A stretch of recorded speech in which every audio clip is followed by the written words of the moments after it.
Revitalisasi lanjutan tahap 2 Sekana Labidaro kembali dikerjakan di tahun 2022 ini. Proyek yang memakan anggaran APBD sekitar 70 miliar rupiah ini belum dapat dikebutkan pengerjaannya, terhambat pengerjaan jaringan gas, listrik, dan PDAM. Setelah merampungkan revitalisasi tahap 1, Kementerian PUPR kembali melanjutkan revitalisasi Sungai Sekanak Lambidaro tahap 2. Pagu anggaran tahun 2022 melanjutkan program ini digelontarkan sekitar 70 miliar rupiah dari APBN. Pengerjaan revitalisasi Sungai Sekanak Lambidaro yang telah dimulai kembali pengerjaan sejak bulan April lalu belum dapat dikebut. Pasalnya di objek pembangunan masih mengalami hambatannya masih harus dirampungkan.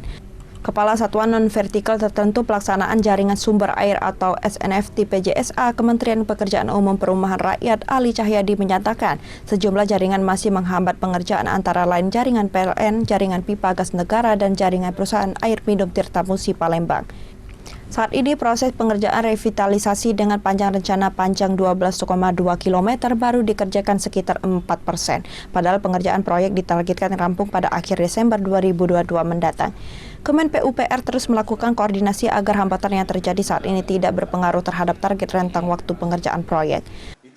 Ya, sampai saat ini sih kita masih konsolidasi terus ya dengan pihak-pihak PLN, pihak-pihak terkait untuk segera saling support lah, terutama dari pihak kota, Pak. Nah, karena awalnya pihak kota menjamin bahwasannya lahan itu sudah bebas. Lahan bebas bukan berarti lahan untuk pekerja, tapi juga termasuk fasilitas, utilitas, dan lain-lain yang ada di lokasi pekerjaan kita.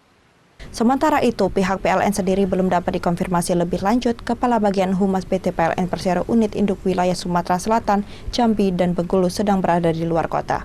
Dari Palembang, Muhammad Rizafalevi, iNews melaporkan.